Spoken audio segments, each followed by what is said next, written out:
యథార్థమైనటువంటి విషయం. ఇవన్నీ మీకు చిత్రంగా ఉన్నట్లుగా అనిపిస్తాయి, కానీ పరమ యథార్థములు. తపశ్శక్తి ఉన్నటువంటి వ్యక్తులే గొప్ప తపస్సంపన్నుడు అనుకోండి. ఎవరు పావుని వేశారో తెలియదు, నీళ్లు చేతిలో పట్టుకుని శపించాడంతే, పరీక్ష చచ్చిపోయాడా లేదా. అటువంటిది తపోశక్తికి ఆలవాలమైనటువంటి వాడు. ఆయన చేసినటువంటి సంకల్పము ఈశ్వరుడు యొక్క అనుగ్రహంగా జరిగిపోతుంటుంది. అందుకని ఆయన నాసికారంధ్రములలోంచి కింద పడింది. ఎవరు పడ్డారు? ఒక చిన్న వరాహమూర్తి ఒకటి కింద పడింది. అది పడడంతో యజ్ఞవరాహమూర్తి అర్ధి అంగుష్టమాత్ర దేహంబుతోడ వియత్తల స్థాయియగుచు భూరి గజ ప్రమాణమయ్యే అచటనున్నవారల చూపులకు అద్భుతముగా.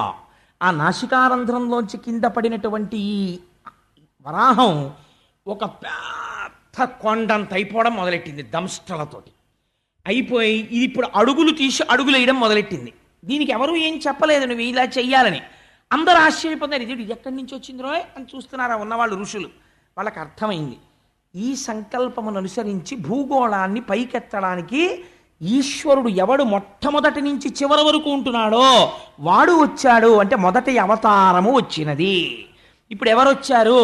అసలు మనం అందరం ఉండడానికి కావలసినటువంటి భూమిని పైకెత్తి మనకి నివాసం ఇవ్వడానికి ఈశ్వరుడు ఈ రూపమును పొంది వచ్చి ఉన్నాడు.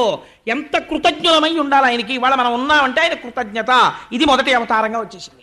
ఇది యజ్ఞవరాహం కింద వచ్చింది. వస్తూ ఏం చేసింది? అడుగులు తీసి అడుగులు వేస్తోంది. వేస్తూ సముద్రంలో దూకింది. దూకితే పెద్ద చప్పుడు వచ్చింది. అది మూపు పెట్టి వెతుకుతోంది భూమి కోసం. వెతుకుతూ ముఖం నిండా నీళ్ళు అంటుకుపోతే పైకెత్తి ఇలా అంది.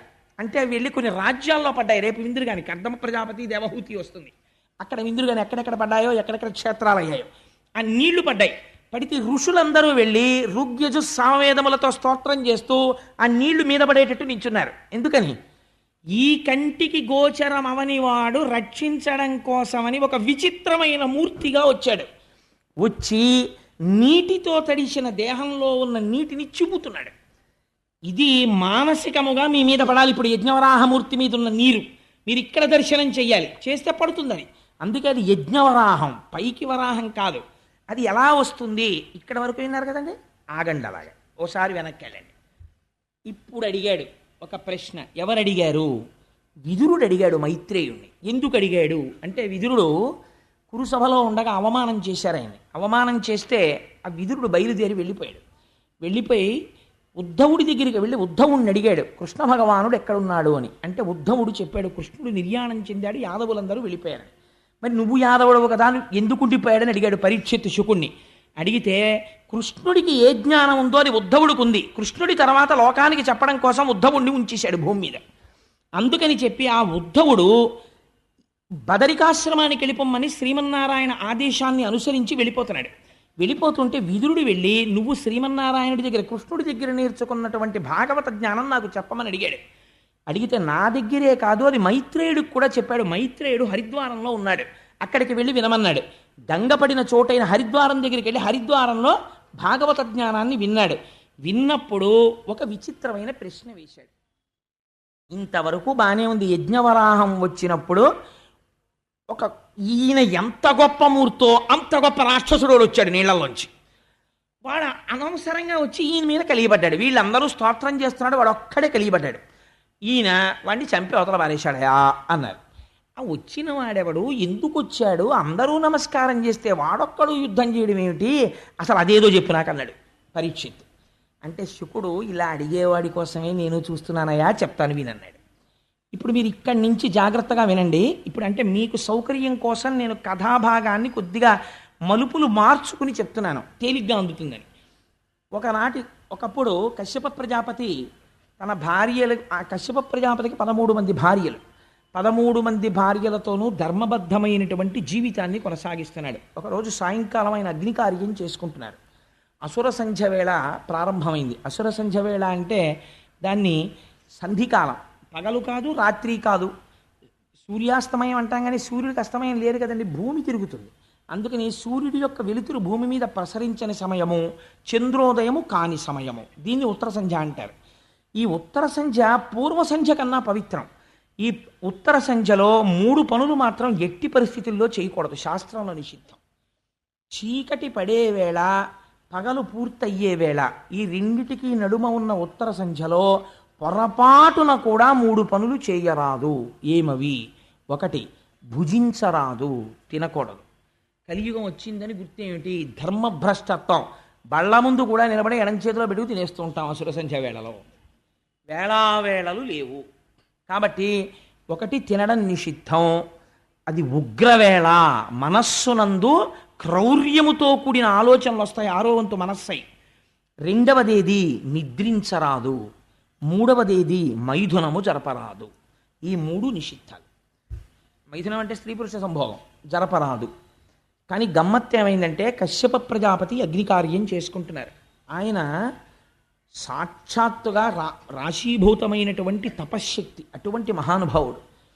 ఆయన దగ్గరికి దితి అనబడేటటువంటి భార్య వచ్చింది. వచ్చి ఆయనతో ఒక మాట అంది. ఆవిడ చాలా అందంగా మాట్లాడిందండి.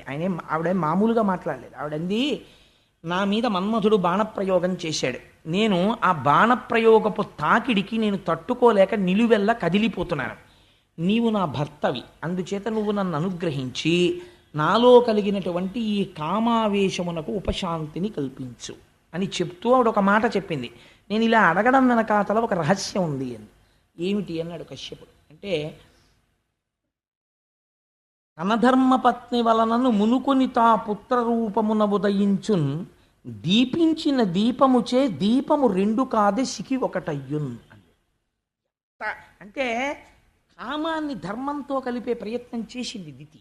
ఆవిడ ఆ స్థితిలో దోషం పట్టలేము. ఆవిడంది, 13 మంది భార్యలు ఉన్నారు నీకు, మేమందరం ఏకగర్భ సంజాతులం, ఒక తల్లి పిల్లలం.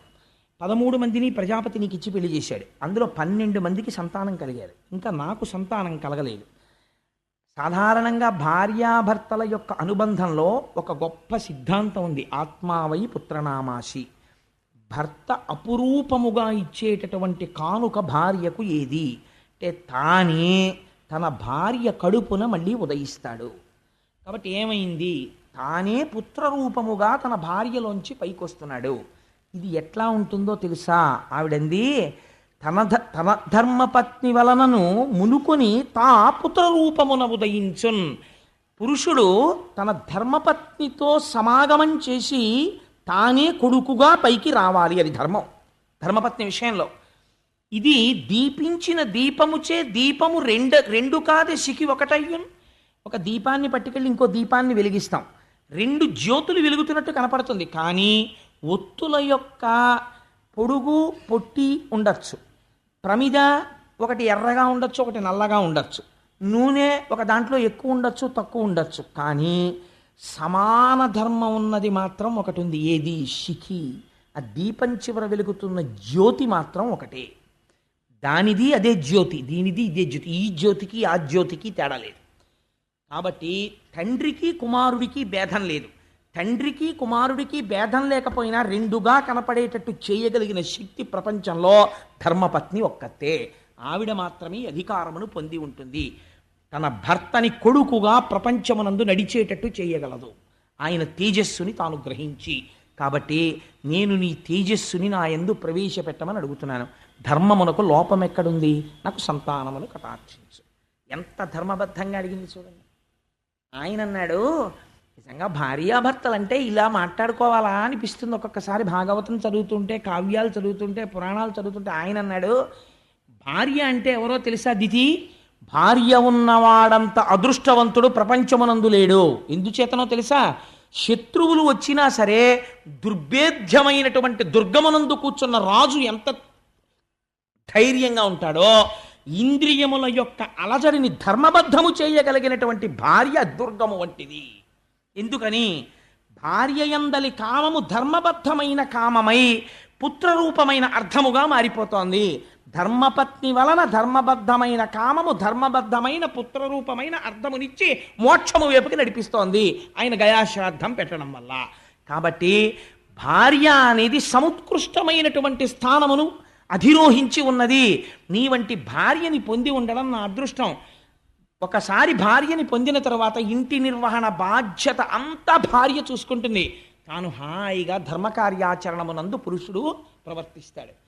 అదేమిటంటే మరి పాపం అలా ఆడవాళ్ళని ఇబ్బంది పెట్టేయచ్చా పురాణాలని మీరు అనుకోక్కర్లేదు.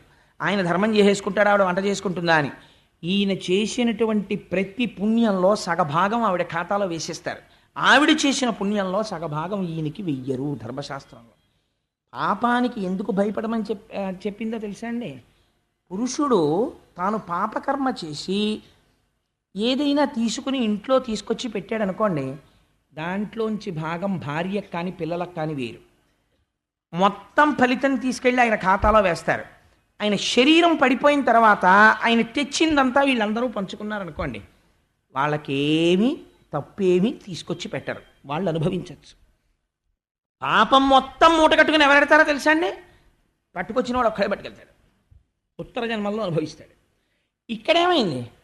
చేసుకున్న పుణ్యం ఉంది, అది మాత్రం భార్యకి సగమే వేస్తారు. ఎందుకంటే నువ్వు బతికి ఉండాలంటే, నువ్వు పుణ్యం చేయాలంటే ఆవిడ అన్నం వండి పెట్టింది, ఆవిడ చేసుకోవడం మనిషి పూజ, అందుకని సగం ఆవిడికే అది శాస్త్రం. అందుకే యోగ్యుడైన వరుణ్ణి చూడండి, యోగ్యుడైన వరుణ్ణి చూడండి అంటే అర్థం ఏమిటో తెలుసా అండి? భగవద్భక్తి కలిగిన కుటుంబంలోంచి వరుణ్ణి తీసుకొస్తారు. ఆయన ఎప్పుడూ ఈశ్వరార్చన నిపుణుడై ఉంటే ఆ సగం ఫలితం వెళ్ళి ఆవిడ ఖాతాలో పడితే ఉత్తర జన్మల్లో ఆవిడ ఎంత గొప్ప స్థితినో పొందుతుంది. అందుకని భగవద్భక్తుడికి ఇచ్చి చెయ్యడం కోసమని వెతుకుతారు. కాబట్టి నీ వంటి భార్య దొరకడం నాకు చాలా సంతోషం. కానీ దితి, ఒక్క మాట చెప్తాను విను తరుణి, నేను ఒక్క మాట చెప్తాను. ఇది సంధ్యాకాలము. ఈ కాలమందరయన్ భూతగణావృతుండగుచు కామారాతి లీలన్ సంచరించుట అభావ్యంబయ్యే. కాన ఈ ఉగ్రకాలమునందు అరయన్ నిషిద్ధ కర్మంబగు ఎలా ధర్మమున్ వీడగన్ అని అడిగాడు కశ్యప ప్రజాపతి. ఇది ఉగ్రవేళ అంటారు. అసుర సంధ్య వేళలో పరమశివుడు వృషభవాహనాన్ని అధిరోహించి భూమండలం మీద తిరుగుతాడు. ఆయనకి స్వపర భేదములుండవు. ఆయన వితతస్రస్తకేశుండు, తల దువ్వుకోడు జుట్టిలా పడిపోయి ఉంటుంది, పునుకల మాల మెళ్ళో వేసుకుని తిరుగుతుంటాడు. ఆయన భూమండలాన్నంతటినీ చూస్తాడు. అసుర సంధ్య వేళలో ప్రతి ప్రాణి వంక చూస్తాడు. ఈ సమయంలో ఆయన వెనకాతల భూతగణాలు వెడుతుంటాయి. వాళ్ళు చాలా ఉగ్రమూర్తులై ఉంటారు. వాళ్ళకి ఆ సమయంలో శివుడి పట్ల అపచారముగా ఎవరైనా ప్రవర్తిస్తే శంకరుడు ఊరుకోవచ్చేమో, కానీ ఆయన చుట్టూ ఉన్నటువంటి గణములు అంగీకరించవు. చాలా తీవ్రమైన ఫలితాన్ని ఇచ్చేస్తారు. నీ అక్క చెల్లెలు సతీదేవి పరమశివుడు భార్య అనుకుంటున్నావేమో, ఆయనకి అలాంటి భేదాలు ఉండవు. ఆయన మహాజ్ఞాని, తెలియనివాడు, కొన్ని కోట్ల జన్మలు ఎత్తవలసినటువంటి వాడు, జ్ఞానము లేనివాడు. శంకరుణ్ణి చూసి ద్వేషించి మాట్లాడతాడు. జ్ఞానము రావాలంటే శంకరుడి వల్లే వస్తుంది. ఆయన పరమ పవిత్రుడు. అటువంటి శంకరుడికి నమస్కరించి మర్యాదగా ప్రవర్తించాలి. ఈ ఉగ్రవేళన్ రమించన్ నిషిద్ధ కార్యం బగు. శంకరుడు వృషభవాహనారూఢుడై వెడుతుంటే భార్యాభర్తలు సంగమిస్తే ఆయన ఆగ్రహానికి కారణం అవుతుంది. అందుచేత ఈ కాలమందరయన్ మంచిది కాదు. అందుచేత కొంతసేపు తాళు తరుణీ, ఒక్క ముహూర్తముండు, ఒక్క ముహూర్త కాలం వేచి ఉండు, నీకు కలిగినటువంటి కోరికని భర్తగా నేను తీరుస్తాను అన్నాడు. అంటే ఆవిడికి అటువంటి బుద్ధి కలిగింది. దితికి ధర్మభ్రష్టత్వం ఎక్కడొస్తుందో మీరు గమనించాలి భాగవతంలో. ఆవిడ ఒక వెలయాలు ప్రవర్తించినట్టు కశ్యప ప్రజాపతి యొక్క పంచపట్టి లాగినది. అడిగితే ఆయన అన్నాడు, ఈశ్వరుడికి నమస్కారం చేసి, నేను ధర్మపత్ని పట్ల ఇంతకన్నా భిన్నంగా ప్రవర్తించకూడదు అని ఆవిడ కోరుకున్న సుఖాన్ని ఆవిడికి కటాక్షించి ఆయన స్నానం చేసి ఆచమనం చేసి ఆయన కార్యమునందు ఆయన నిమగ్నుడైపోయాడు. కొంతసేపు అయిపోయిన తర్వాత దితికి అనుమానం వచ్చింది. చేయరాని పని చేశాను, దీని యొక్క ఫలితము ఉగ్రముగా ఉంటుందేమో అని పరమశివుడికి క్షమార్పణ చెప్పి రుద్రగణాలకి క్షమార్పణ చెప్పింది. కానీ అందులో అప్పటికే జరగవలసిన అపకారం జరిగిపోయింది. భూతగణాల్లో ఇద్దరు చూసేశారు. అది భద్రాభద్రులనేటటువంటి వాళ్ళు చూసి ఉగ్రమైనటువంటి ఫలితాన్ని ఇచ్చేశారు. కశ్యప ప్రజాపతి దగ్గరికి వెళ్ళి అడిగింది, అయ్యా నా కడుపున పుట్టేటటువంటి బిడ్డలు కానీ ప్రమాదం తీసుకురారు కదా అని అడిగింది. కశ్యప ప్రజాపతి అన్నాడు, నేను వద్దని చెప్పాను, నువ్వు వినలేదు. నీ కడుపున పుట్టబోయేటటువంటి ఇద్దరు బిడ్డలు కూడా లోకకంటకులై, వాళ్ళు పుట్టగానే ఆకాశ నెత్తురు వర్షిస్తుంది, నక్కలు కూస్తాయి, కొన్ని వేల మంది స్త్రీల కళ్ళంబట నీళ్లు కార్పిస్తారు. ఋషులను, బాలులను, బ్రాహ్మణులను, బ్రహ్మచారులను, వేదాన్ని, దేవతల్ని అవమానపరుస్తారు. చిట్ట చివరికి వాళ్ళు శ్రీహరి చేతిలో అంతమును పొందుతారు. చెప్పేటప్పటికప్పుడు ఆవిడ బావురుమని ఏడ్చింది. ఆఖరికి ఇంత అపఖ్యాత నాకు, దీనికి నివారణోపాయము లేదా అని అడిగింది. అడిగితే కశ్యప ప్రజాపతి అన్నారు, పశ్చాత్తాపమే నివారణోపాయం. నువ్వింత పశ్చాత్తాపడ్డావు కాబట్టి చేసిన దోషం పోదు, కానీ మనవడు మాత్రం మహాభక్తుడైనటువంటి వాడొకడు ఆ హిరణ్యాక్ష హిరణ్యకశిపుల్లో ఒకడికి కొడుగ్గా పుడతాడు. ప్రహ్లాదుడు పుట్టాడు. నీ పశ్చాత్తాపము వలన ఒక మహాపురుషుడు, ఒక మహాభక్తుడు జన్మిస్తాడు. భాగవతం కాలస్వరూపం ఎలా ఉంటుందో, ప్రమాదాలు ఎక్కడి నుంచి వస్తాయో బోధ చేస్తుంది. ఒక కాలము సాత్వికంగా ఉంటుంది, ఒక కాలము ఉగ్రముగా ఉంటుంది. కాలమును బట్టి వ్యవహరించాలి తప్ప చిత్తము వచ్చినట్లు ప్రవర్తించకూడదు. ఉగ్రవేళ, అసుర సంధ్య వేళలో, సాయంకాలం వేళ ఒక్క ఈశ్వరనామమే వినాలి. అందుకే అసుర సంధ్య వేళలో పురాణ ప్రవచనం పెట్టడానికి కారణం అదే. ఎందుకు పురాణ ప్రవచనం చేస్తారంటే అప్పుడు వినడం చేత ఈశ్వరుడు చాలా పరితృప్తుడవుతాడు. షహబాష్, వీళ్ళందరూ చూడండి రా భగవంతుడి కథ ఎలా వింటున్నారో అని విశేషంగా కోరికలు తీరుస్తాడు. తప్పించి వాళ్ళ జోలికి రాడాయన. అందుకని ఆ అసుర సంధ్య వేళలో చేసినటువంటి దుష్కృత్యము వలన నీ వంశములో మనవడు అటువంటి వాడు పుడతాడు, కానీ కొడుకులు మాత్రం దుర్మార్గులు పుట్టి శ్రీహరి చేతిలో మరణిస్తారు అని చెప్పి. ఆవిడేం చేసిందో అది తెలుసా అండి? దితి ఆవిడ మహాపతి వ్రత. అసలు పిల్లల్ని కండం మానేసింది, కడుపులో ఉంచేసింది. వాళ్ళు బయటికి వస్తే చంపేస్తారేమోనని 100 సంవత్సరములు గర్భమునందు ఉంచేసింది. ఉంచేస్తే ఆ గర్భము నుంచి తేజస్సు బయలుదేరి అది లోకములను కప్పేస్తోంది. కప్పేస్తుంటే అందరూ వెళ్ళి మళ్ళీ మొరబెట్టుకున్నారు. దితి గర్భములోంచి వస్తున్నటువంటి తేజస్సు లోకములను ఆక్రమిస్తోంది. కాబట్టి ఆవిడ బిడ్డల్ని కనేటట్టు చూడమని కశ్యప ప్రజాపతి అన్నాడు, అది సృష్టి విరుద్ధం, నీ బిడ్డల్ని నువ్వు కనమన్నాడు. అప్పుడు హిరణ్యాక్ష హిరణ్యకశిపులు జన్మించారు. కశ్యప ప్రజాపతే పెట్టారండి ఆ పేర్లు. ఎలాగో వస్తుందిగా ప్రహ్లాదోపాఖ్యానం, అప్పుడు చెప్తాను. హిరణ్యకశిపుడికి హిరణ్యాక్షుడికి వాళ్ళిద్దరి పేర్లు ఆయన ఎందుకు అలా పెట్టాడో చెప్తాను. ఆయనకి ముందే తెలుసు వచ్చిన వాళ్ళు ఎలా ఉంటారో. అందుకే హిరణ్య ముందు పెట్టి ఒకడికేమో అక్షి, ఒకడికి కశ్యప్ అని. హిరణ్య కశిపుడు, ఒకడికి హిరణ్య అక్షుడు. ఒకటి కనపడ్డనల్లా కన్నుబడిందా తీసుకెళ్ళి దాచేస్తాడు.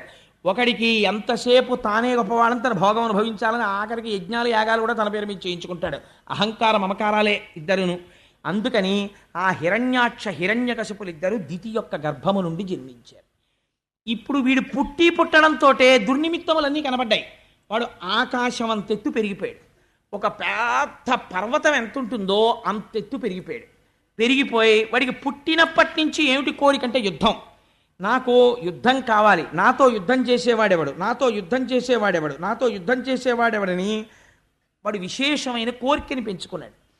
పెంచుకుంటే ఆయన యుద్ధం కోసం అనేక మంది దగ్గరికి వెళ్ళాడు. చిట్ట చివరికి ఎవరి దగ్గరికి వెళ్ళాడంటే సముద్రం లోపల ఉన్నటువంటి వరుణుడి దగ్గరికి వెళ్ళాడు. వెళ్ళి వరుణుడిని పిలిచాడు. ఏమయ్యా, నువ్వు ఎక్కడో సముద్రంలో ఉంటావు కదా, నా యొక్క భుజముల తీట తీరాలి, అందుకని నువ్వు రా, వచ్చి నాతో యుద్ధం చెయ్యి అన్నాడు. అంటే ఆయన అన్నాడు, నీకోసం వచ్చేవాడు ఒక ఆయన ఉన్నాడురా, నాతో యుద్ధం ఎందుకు నీకు, నువ్వు అసలు ఎవరి చేతిలో చావాలని నిర్ణయం అయిపోయిందో వాడు వచ్చేసే సమయం అయిపోయింది, నువ్వు ఒక్కసారి ఆ సముద్రం మీదకి వెళ్ళి నీకు కనపడతాడు, ఆయనతో యుద్ధం చేయి, చచ్చిపోదు కానీ అన్నాడు. నిర్ణయం అయిపోయిందన్నమాట వరుణుడు ఎలా చెప్పగలిగాడు అంటే దీని వెనకకి మళ్ళీ ఇంకొక ఆఖ్యానం కలుస్తుంది. ఈ భద్రాభద్రులనేటటువంటి రుద్రగణములు చూసి వీళ్ళ యందు ఉగ్రమైనటువంటి బిడ్డలు పుట్టాలని ఎప్పుడైతే నిర్ణయం జరిగిందో, ఎంత శివకేశవ అభేదంగా నడుస్తుందో చూడండి పురాణం. శ్రీ మహావిష్ణువు దగ్గర ఇద్దరు పార్షదులు ఉన్నారు, జయ విజయులని. వైకుంఠంలో వాళ్ళిద్దరు ద్వారం దగ్గర నిలబడతారు. అంటే 7 ద్వారములు ఉంటాయి. 7వ ద్వారం దాటితే లోపల ఇంకా స్వామి దర్శనం అవుతుంది. 7వ ద్వారానికి అటు ఇటు నిలబడి ఉన్నారు. నిలబడి ఉంటే సనక సనందనాదులు లోపలికి వెళ్ళారు. వైకుంఠానికి ఉన్న గొప్పతనమేమి అంటే ఒక విషయం చెప్పారు. అందులో ఆ వైకుంఠంలో ఉండేటటువంటి గోడలు మణులతో నిర్మించబడి ఉంటే లక్ష్మీదేవి తన చేతిలో పట్టుకున్నటువంటి కలువ పువ్వుతో ఆ గోడల్ని తుడుస్తూ ఉంటుంది. అంటే మనం కూడా ఇంటీరియర్ డెకరేషన్ ఎలా చేసుకుంటామో అలా ఉంటుంది. అసలు అక్కడ పాపచిత్తుడు, మాయ కలిగిన వాడు, చిత్తుల మారి హృదయమునందు నైర్మల్యము లేనివాడు అందులో ప్రవేశించడు. ఎప్పుడు భగవంతుని యందు భక్తి కలిగిన వాళ్ళు అందులో తిరుగుతూ ఉంటారు. అక్కడ జయ విజయులు నిలబడి ఉన్నారు కాపలాగా. నిలబడి ఉంటే 6 ద్వారములు దాటి సనక సనందనాథులు వెళ్ళారు. వాళ్ళు మహాజ్ఞానులు, నిరంతరము భగవంతుని యొక్క పాదముల యందు భక్తితో ఉండేటటువంటి స్వరూపం ఉన్నవారు. వారు వెళ్ళి 7వ ఆ ద్వారం దగ్గరికి వెళ్ళి నిలబడ్డారు. నిలబడితే ఈ జయ విజయులు అన్నారు, లోపలికి వెళ్ళడానికి వీలు లేదు అన్నారు. అంటే ఆ మాత్రానికి కోపం వచ్చేస్తుందండి. ఏదో కారణం ఉండాలి కదా. కారణం లేకుండా ఏదో ఒక ఆఫీసర్ గారి రూమ్లోకి ఎడుతున్నాం అనుకోండి, ఆఫీసర్ గారి రూమ్లోకి ఎడుతుంటే మేషర్ కాసేపు ఆగండి, లోపల ఆఫీసర్ గారు ఎవరితోనో మాట్లాడుతున్నారు అన్నారు అనుకోండి, వెంటనే కప్ప వాటర్ బాటిల్లో నీళ్లు తీసి పోసి చెప్పించేయడమే. దానికి లోపల ఎవరితోనో మాట్లాడుతున్నారంటే కాసేపు కూర్చోవాలి, ఆగాలి, లేకపోతే ఓ విజిటర్స్ స్లిప్ పంపించాలి. ఆదరణ ఉంటే అయ్యో రమ్మను తప్పకుండాను అని చెప్పి గబోబా కాసేపు మాట్లాడతారు. అంతేకాని ఆ బయట ఉన్నవాడిని శపించేయడం ఎందుకు? మరి సనక సనందనాథులు వెంటనే జై విజయుల్ని శపించేస్తే అది అర్థరహితమైన విషయమా కాదా పురాణంలో? ఇంకా వాళ్ళేం బ్రహ్మజ్ఞానులండి. వాళ్ళు శపించడానికి ఒక కారణం ఉండాలి. వాళ్ళు ఆ కారణం చూపించారు. వాళ్ళు అన్నారు, ఇది వైకుంఠం, వైకుంఠమునందు మాత్సర్యం ఉండదు. ఇక్కడ ఎవ్వరూ కూడా ఒకరి మీద ఒకరికి మత్సరం ఉండదు. అసలు ఎవరి మీద ఎవరికి పగ ఉండదు. కాబట్టి ఎవరి మీద ఎవరికి ప్రతీకారం ఉండదు. ఇక్కడ ఎవరు ఎవరికి హాని చెయ్యరు. ఎవరూ హాని చేసేవాళ్ళు లేనప్పుడు లోపలికి వెళ్ళి ఈశ్వరుణ్ణి దర్శించుకోవడానికి మెటల్ డిటెక్టర్లు పరీక్షలు ఎందుకు? మమ్మల్ని ఎందుకు ఆపినట్టు? పోనీ లోపల ఉన్నాయన ఏమైనా విజిటింగ్ అవర్స్ పెట్టాడా? ఫలానా టైంలోనే పంపించండి, మిగిలిన టైమ్స్లో వద్దు అని చెప్పేటటువంటి వాడైతే మీరు అడ్డు పెట్టినందుకు మేము అంగీకరిస్తాం. ఆయన భక్తపరాధీనుడు. ఆయన భక్తులైనటువంటి వాళ్ళు వస్తే చాలు ఆర్తితో ఆయన ఎదురొచ్చేటటువంటి స్వభావం ఉన్నవాడు. అటువంటి వాడు లోపలుంటే వెళ్ళడానికి మేమొస్తే మా హృదయములో ఆయన్ని దర్శనం చెయ్యాలన్న కాంక్ష తప్ప వేరొకటి లేకుండా ఉంటే మధ్యలో అడ్డు పెట్టడం మీకు మించిన స్వాతంత్రం.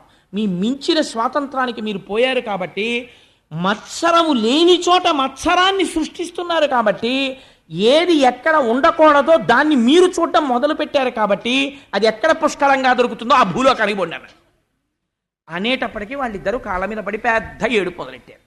ఇప్పుడు శ్రీమన్నారాయణుడు బయటకు వచ్చారు. స్వామి బయటికి వస్తే ఎలా ఉంటుందండి? ఆయన పుట్టుమచ్చ ఉంటుందిట, నల్లటి పుట్టుమచ్చ ఒకటి. ఆ పుట్టుమచ్చని శ్రీవత్సము అని పిలుస్తాం. అది చూసి జయ విజయులు పొంగిపోయారు.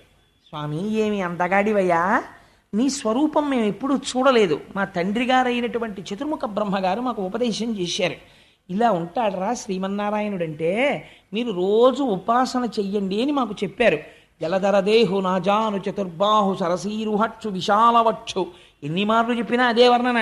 శంఖచక్ర గదా పద్మహస్తు, ఆ శంఖచక్ర గదా పద్మములను పట్టుకున్నవాడై పట్టు పీతాంబరాన్ని కట్టుకుని నిరంతరము లక్ష్మీదేవి చేత తులసితో కూడినటువంటి గంగాజలముల చేత కడగబడినటువంటి పాదములున్నవాడై మహానుభావుడు మంచి కౌస్తుభమణిని ధరించి వనమాల వేసుకుని ఉంటే అందులో గండు తుమ్మెదలు మకరందపానం కోసమని రొద చేస్తూ ఉంటాయిట. ఆ రుక్మిణీదేవి అడిగింది, నేను ఎప్పటికైనా ఆ వనమాల వాసన చూడాలయ్యా నిన్ను కౌగిలించుకుని అని అడిగింది. ఆ వనమాలా విరాజితుడై రకరకములైనటువంటి ఆభరణములను దాల్చినటువంటి వాడై స్వామి నడిచి వస్తుంటే కదలిన బాహుపద క్రమంబున కంకణ రవము సూప అంటారు పోతన గారు. ఆయన అడుగు తీసి అడుగు వేస్తుంటే ఆయన పాదములకు పెట్టుకున్నటువంటి మంజీరములు మీరు ఎప్పుడైనా ఏడుకొండలవాడి యొక్క దర్శనం చేస్తే కనపడుతుంది. మీరు ఈ మాట వెళ్ళినప్పుడు జాగ్రత్తగా చూడండి. ఆయన మోకాళ్ళ దగ్గర కూడా పెద్ద పెద్ద కంకణాలు ఉంటాయి, ఇలాగా వాటికి మువ్వలు ఉంటాయి. మోకాళ్ళ దగ్గర కంకణాలు, ఇక్కడ పాదములకు మంజీరములు, ఈ కర్ణములకు చెవులకు ఇక్కడి నుంచి ఇక్కడ వరకు కర్ణాభరణములు.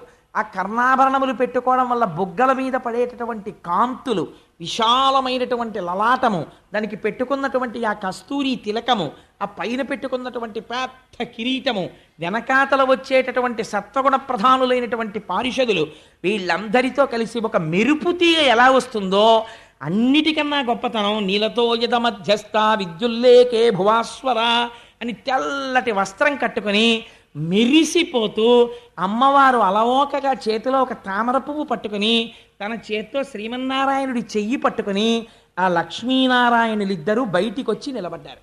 ఇలా తిరిగి చూశారు. ఆ చప్పుడికి ఎదురుగుండా కనపడిన వాడు స్వామి లక్ష్మీ సహితుడై పొంగిపోయారంతే ఆ సనక సనందనాథుడు. స్వామి, ఈ మూర్తిని మా నాన్నగారు మాకు ఉపదేశం చేశారు. ఎప్పటి నుంచో మేము మనస్సులో ఈ మూర్తిని ఉపాసన చేస్తున్నాం. మా అదృష్టం పండి ఇంతకాలం తర్వాత నీ యొక్క స్వరూపాన్ని దర్శనం చెయ్యగలిగాం, మా భాగ్యం పండిందయ్యా అని ఆయన పాదాల మీద పడి నమస్కారం చేశారు. నమస్కారం చేసి నిరంతరము నీ పాదముల యందు ఎటువంటి భక్తి కావాలంటే పుష్పములో చేరేటటువంటి గండు తుమ్మెద ఎలా చేరుతుందో అటువంటి భక్తి మాకు కావాలి అని అడిగితే శ్రీమన్నారాయణుడు అన్నాడు, ఈ స్తోత్రానికి నేను చాలా సంతోషించాను, కానీ ఇక్కడ ఏదో చిన్న గలాటా జరిగినట్టు నాకు అనిపించింది, ఏమైంది అని అడిగాడు. వాళ్ళు అన్నారు, స్వామి మేము తప్పే చేశామో ఒప్పే చేశామో మాకు తెలియదు, కానీ మేము లోపలికి వస్తున్నప్పుడు 7వ ద్వారం దగ్గర ఈ పారిషదులు అడ్డు పెట్టారు. అడ్డు పెడితే మత్సరములు ఉండడానికి అవకాశము లేని వైకుంఠమునందు నీ దర్శనానికి మమ్మల్ని పంపలేదు కనుక, నీవు మాయందు విముఖుడవైన ప్రవర్తనతో ఉన్నావు కనుక నీవు భూలోకములో జన్మించండి అని మేము శపించాం వాళ్ళని. అందుకని నీవు ఎలా చెప్తే మేము అలా ప్రవర్తిస్తాం, ఒకవేళ మా వలన అపరాధం ఉంటే మన్నించు అన్నారు. ఆయన అన్నాడు, ఇది భక్తపరాధీనత అంటే, అందుకే భాగవతం వినండి మనస్సుకు ఆలంబనం దొరుకుతుంది అన్నారు. ఆయన అన్నాడు, నా పాదములు ఇంతమంది చేత ఎందుకు ఆరాధింపబడతాయో తెలుసా? మీ వంటి బ్రహ్మజ్ఞానులు నమ్మి అర్చించిన పాదములు కనుక. నిరంతరము లక్ష్మి నా పత్నిగా ఎందుకు నా వెంట వస్తుందో తెలుసా? నిత్యానపాయని అయి మీ వంటి వారి చేత పూజింపబడి మిమ్మలను రక్షించుటకు పూనికతో తిరిగి మీకు దర్శనమిస్తాను కనుక నేను భక్తపరాధీనుడను. నాకు భక్తులైన వారు పిలిస్తే పరిగెత్తుకుని వెళ్ళడం నా ధర్మం. ఒకవేళ అలా పరిగెత్తుకుని వెళ్ళి వాళ్ళని రక్షించడంలో అడ్డొస్తే నా చేతిని నేను నరికేస్తాను అన్నాడు. ఎంత పెద్ద మాట చూడండి అది. ఎందుకని ఆ చెయ్యి లోకములనన్నింటినీ రక్షించే చెయ్య. ఆ రక్షణ యందు ఎప్పుడైనా విడంబనము జరిగితే, నా వలన చిన్న పొరపాటు జరిగితే ఆ చేతిని నరికేసుకుంటానయ్యా నేను. నాకు భక్తులంటే అంత ఇష్టం. అటువంటి ప్రభువు పాదములు నమ్మని వాడిని ఏమనుకోవాలి? కానీ అటువంటి మీరు నిరంతరము నన్ను తప్ప వేరొకటి కొలవని వారు, ఎప్పుడు నా పాదముల యందు మనస్సు పెట్టుకున్నవారు, చతుర్ముఖ బ్రహ్మగారంతటి వాడు సంసారమునందు ప్రవర్తించి సృష్టి చెయ్యమంటే చెయ్యకుండా కేవలము నా పాద పంజరమునందు భక్తితో నిలబడిపోయిన మీకు లోపలికి రావడానికి జయ విజయులు అడ్డు పెట్టడమా? వీళ్ళు మహాపచారం చేశారు. వీళ్ళు చేసిన అపచారం వల్ల ప్రపంచంలో కీర్తి ఎవరికి పోతుందో తెలుసా? నా వల్ల పోతుందన్నాడు. భాగవతం చదివడం, భాగవతం అర్థమైతే అసలు నిజంగా ఆఫీసర్లు తన క్యాబిన్ ముందుండేటటువంటి వాడు ఎంత జాగ్రత్త అయిన వాడిని వేసుకోవాలో చూడండి. ఆయన అన్నారు, శ్రీ మహావిష్ణువు ఒక అద్భుతమైనటువంటి విషయాన్ని ప్రతిపాదన చేశాడు. ఆయన తనువున పుట్టినట్టి బెడిదంబగు కుష్ట మహాగదంబుచే వనరి తదీయ చర్మము వివర్ణత నొందిన రీతి భృత్యులొప్పని పని చేసినన్ ప్రభుల బంధుర యశంబు మానము పేరు పెంపు చెడిపోయి దుర్యశము పొందుచునుందురు విష్టపంబునన్ అన్నాడంతే. నేను ఎందుకు మీరిచ్చిన శాపాన్ని అంగీకరిస్తున్నాను తెలుసా? వీళ్ళకి యుక్తాయుక్త విచక్షణ లేదు. వీళ్ళకి ఎవరిచ్చారు ఈ అధికారం? నేను ఇచ్చాను. నా క్యాబిన్ ముందు నించోండి అంటే 7వ ప్రాకారం ముందు మీరుండి లోపలికి పంపించండి అని చెప్పాను. పంపించండి అంటే ఉద్దేశం వచ్చిన ప్రతివాణ్ణి అలా నించోపెట్టమనే. అంతరము తెలిసి ఉండాలి. లోపలికి ఎవరు వెళ్ళాలి, ఎవరిని మనం తొందరగా ప్రవేశపెట్టాలనేది చూసుకుని ముందు వాళ్ళు నమస్కారం చేసి ప్రవేశపెట్టగలిగిన సంస్కారం ఉన్నవాడు అక్కడ ఉండాలి. అలా ఉండలేదు. ఉండకపోవడం వల్ల ఏమైపోయిందో తెలుసా? కుష్ఠరోగం ఎక్కడ పుట్టింది? తన శరీరం మీదే పుట్టింది, తన చర్మం మీద పుట్టి ఏం చేసింది అంటే, తనువున పుట్టినట్టి బెడిదంబకు కుష్ఠ మహాగదంబుచే వనిరి తదీయ చర్మము వివర్ణత నొందిన రీతి. అయ్యో నా ఒంట్లోనే కదా పుట్టింది కుష్టు వ్యాధి అని ఊరుకున్నాడు అనుకోండి, ఆ కుష్టు పెరిగి పెరిగి పెరిగి పెరిగి తన శరీరంలో ఉండేటటువంటి అవయవములు ఊడి పడిపోయేటట్టు చేసేస్తుంది. వేళ్ళు ఊడి పడిపోతాయి. పడిపోయి వైకల్యమును పొందేస్తాడు. కుష్ఠమహాగదంబుచే వివర్ణత పొందిన రీతి భృత్యులొప్పని పని చేసినన్. తనకి బాగా దగ్గరగా ఉండేటటువంటి వాడు తప్పుడు పని చేస్తే అది దాని వలన ఫలితం ఎవరికి వస్తుందో తెలుసా? భృత్యులొప్పని పని చేసినన్ ప్రభుల మానము పేరు పెంపు యశంబు చెడిపోయి వాళ్ళ పేరు పోతుంది, కీర్తి పోతుంది, వాళ్ళ యొక్క మంచి హృదయం పోతుంది. లోపల ఉన్నాయనికి చాలా గౌరవమే, కానీ ఈయన చేసిన పని లోపలికి వెళ్ళి చెప్పలేడు. దానివల్ల ఏమైపోతుంది, చూడరా ఆ మాత్రం గౌరవం ఇవ్వలేకపోయాడు అనుకుంటాడు. పరమభాగవతులైనటువంటి వారికి కలిగినటువంటి మన ఖేదము కట్టి కుడిపేస్తుంది. అందుకని ఏమైపోయింది, ఇంకా నేను లోపల ఉన్నదెందుకు మీలాంటి వాళ్ళని కాపాడడానికి, కానీ ఎవరు అడ్డుపడ్డారు, వీళ్ళు అడ్డుపడ్డారు ఇప్పుడు. కాబట్టి వీళ్ళు ఏం చేశారు, తన శరీరమునందు పుట్టిన కుష్టు తనని పాడు చేసినట్టు నేను వీళ్ళకి పదవిని ఇస్తే వీళ్ళ పదవిని అడ్డు పెట్టుకుని నాకే తప్పు పేరు తీసుకొస్తున్నారు. జయ విజయ సనక సనందనాదులకు వైకుంఠమునందు ప్రవేశము లేదు. ఇప్పుడు భక్త కోటి నన్ను ఎలా విశ్వసిస్తుంది, అంత నమ్ముకున్న సనక సనందనాదులకే ప్రవేశం లేదే, ఇంత మాబోటిగాళ్ళకి శ్రీమన్నారాయణ దర్శనం అవుతుందా అని విముఖులైపోతారు. లోకము పాడైపోతుంది. నేను భక్త పరాధీనుడను. అలా రక్షణలో అడ్డు జరిగితే నా చేతిని నేను నరుక్కుంటాను, పరిపాలన చెయ్యడంలో నా చెయ్యి నాకు సహకరించకపోతే. అటువంటి నాకు దుష్ట పేరు తెచ్చారు. కాబట్టి వీళ్ళని మీరు శపించడం కాదు, నేను చెప్తున్నాను. 3 జన్మలు మునులార అనఘుడు భగవంతుండిట్లనియన్. అనఘుడు, ఆయనకేం కోపతాపాలుండవు, చేసిన దోషాన్ని బట్టి శిక్షిస్తున్నాడు. భగవంతుండిట్లనియన్ మునులారా వినుడు, సనక సనందనాదులారా నేను చెప్తున్నాను వినండి. అనయము వీరలు భువికింజని అసురయోనింజన్మించి మహోగ్ర లోభ సంగతులయ్యడు. వీళ్ళు ఉత్తర క్షణం భూలోకానికి వెళ్ళిపోతారు. వెళ్ళిపోయి రాక్షసయోని యందు జన్మిస్తారు. జన్మించి ఉగ్రమైనటువంటి రాక్షసులై అపారమైనటువంటి లోభత్వాన్ని పొందుతారు. అంటే అప్పుడు వాళ్ళిద్దరూ శ్రీమన్నారాయణుడి చరణారవిందముల మీద పడి లోపల ఉన్నవాడి హృదయాన్ని అర్థం చేసుకోవడంలో పొరపాటు జరిగింది, స్వామి క్షమించు, మళ్ళీ మాకు ఎప్పుడు వైకుంఠానికి ఆగమనమని అడిగారు. అడిగితే 3 జన్మలు మీరు గొప్ప రాక్షసులు అవుతారు, కానీ మళ్ళీ మిమ్మల్ని దునుమాడవలసిన అవసరం కూడా నాదే. అందుకని నేనే మీకోసమని అవతారాన్ని స్వీకరిస్తాను.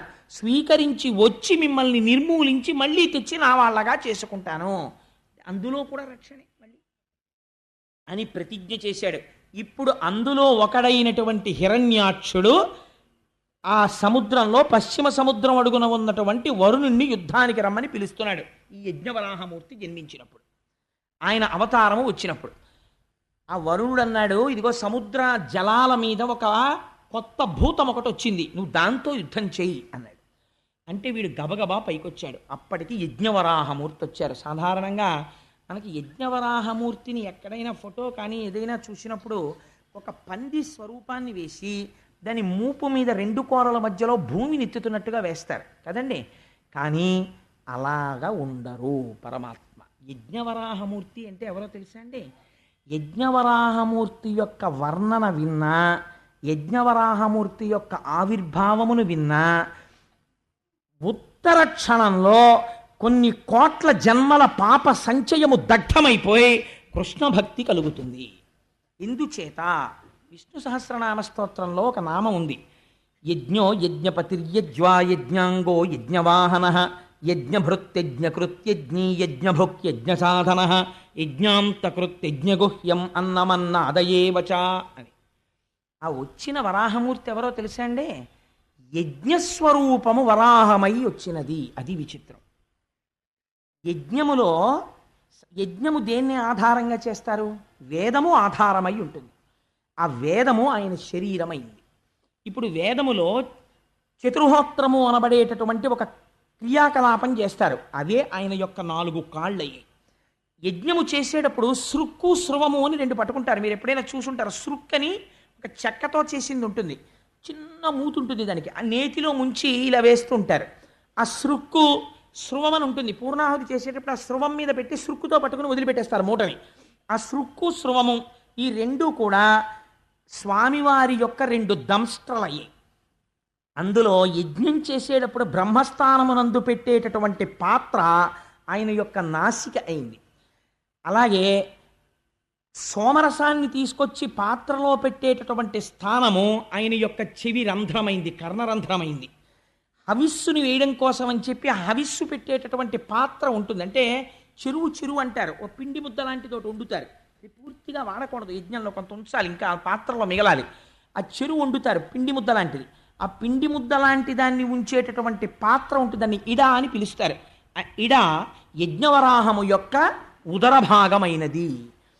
ఆయనకి ఆ యజ్ఞములో వాడేటటువంటి కొన్ని మంత్రములు ఆయన కంఠసీమగా మారినవి. యజ్ఞము చేసేటప్పుడు పైకి వచ్చేటటువంటి అగ్నిహోత్రము స్వాహాకారంతో అగ్నిహోత్రంలో వేస్తుంటే ఆ అగ్నిహోత్రము ద్వారా దేవతలు పుచ్చుకుంటుంటారు. ఆ అగ్నిహోత్రమే ఆయన నోటి నమలుడుగా మారినది. ఇలా ఇలా నవ్వులుతున్నాడు ఆయన. ఇలాంటి స్వరూపంతో యజ్ఞము యొక్క స్వరూపము వరాహ స్వరూపమును పొందినది.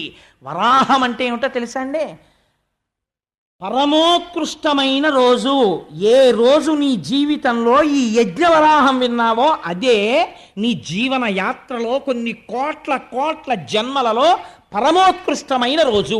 అది యజ్ఞవరాహమూర్తి యొక్క ఆవిర్భావ దినము. కాబట్టి ఇటువంటి స్వరూపంతో ఆయన దర్శనమిచ్చాడు. దర్శనమిచ్చి పెద్ద హుంకారం చేశాడు. ఆ హుంకారం విని ఋషులు ఒక్కసారి ఆశ్చర్యపోయారు. ఎక్కడిది ఈ హుంకారం అనుకున్నారు. స్వామి వంక చూశారు. గుర్ర్ గుర్ర్ గుర్ర్ అని శబ్దం చేస్తున్నాడు. అలాగే వర్ణించారు వ్యాసుల వారు. పెద్ద శబ్దం చేస్తూ అడుగులు తీసి అడుగులు వేస్తూ నడుస్తోంది ఆ యజ్ఞవరాహం. ఇప్పుడు ఆయన్ని స్తోత్రం చెయ్యాలి. ఎక్కడి నుంచి స్తోత్రం చేస్తారు?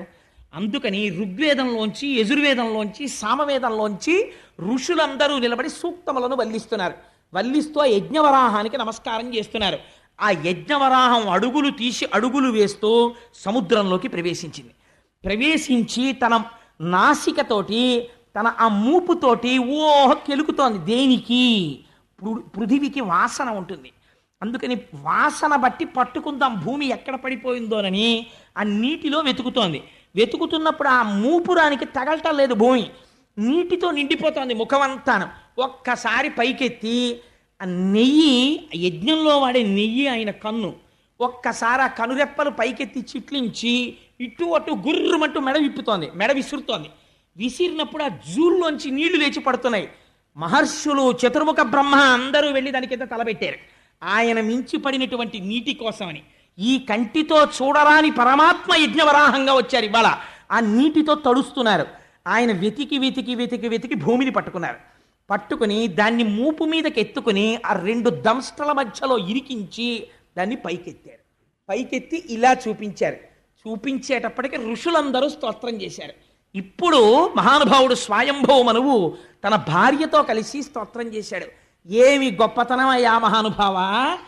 ఈ ప్రజలు ప్రాణులు నిలబడడానికి భూమి లేదు, రసాతలంలో పడిపోయిందంటే యజ్ఞవరాహమూర్తి వయ్యొచ్చి భూమండలాన్ని పైకెత్తావు, పైకెత్తి తీసుకొచ్చావు. ఇప్పుడు దీన్ని నిలబెట్టాలి. ఎలా నిలబడుతుంది ఇప్పుడు ఇది? దీనికి ఆధార శక్తినిచ్చాడు. నిలబడడానికి నీటిలో ఆధార శక్తినిచ్చి మూపురం మీద ఇలా ఉంచి కింద పెట్టాడు.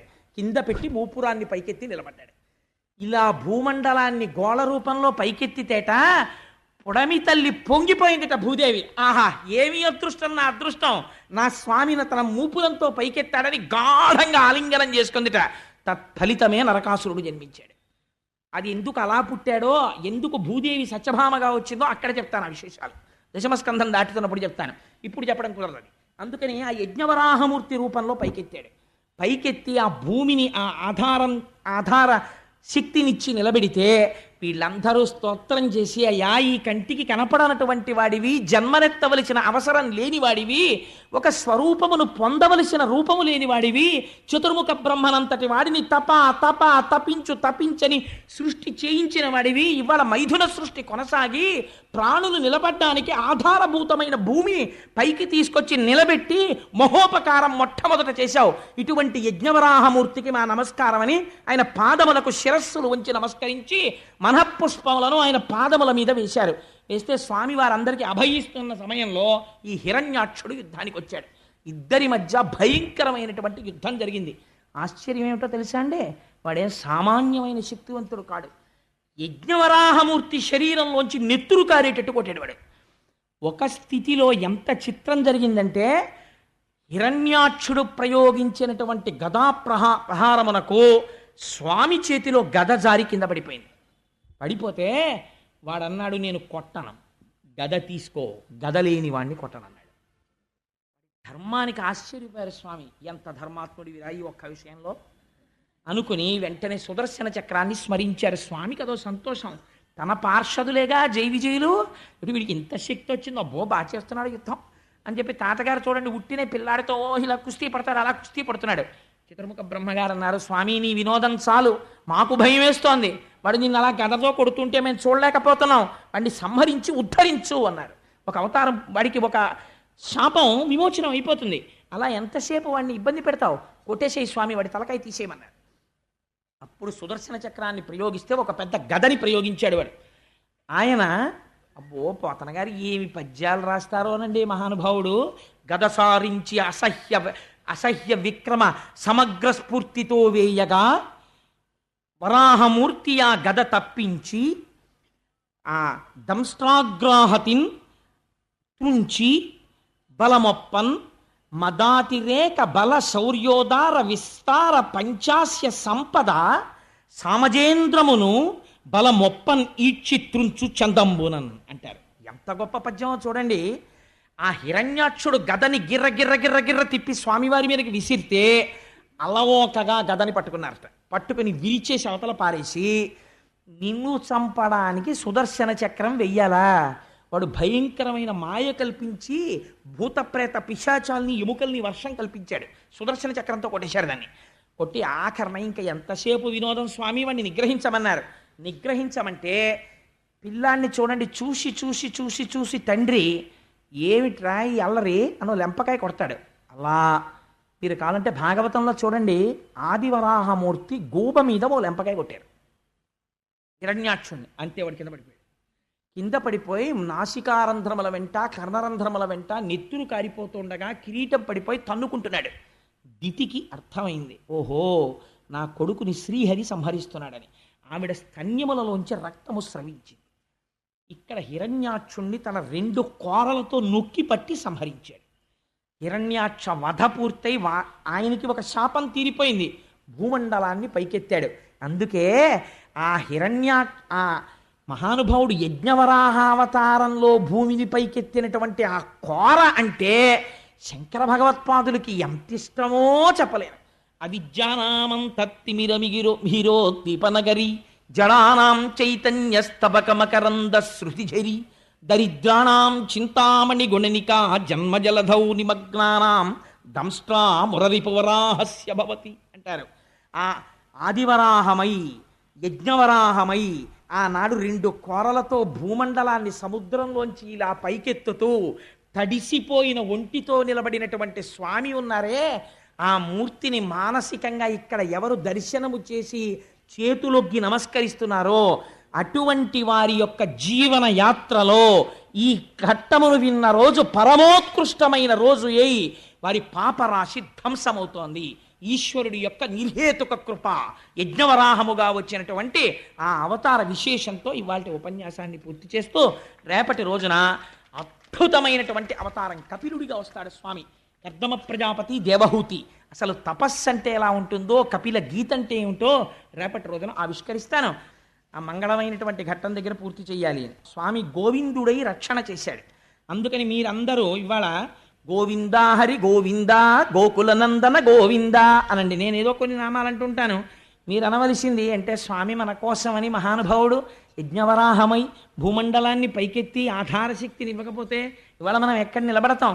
మన కోసమని అంత త్యాగం చేశాడే, అంతగా హిరణ్యాక్ష వధ చేశాడే, అటువంటి మహాపురుషుణ్ణి నోరు తెరిచి నామం కూడా చెప్పకుండా వెళ్ళిపోతే అది కృతజ్ఞతా దోషం మనకంటదు.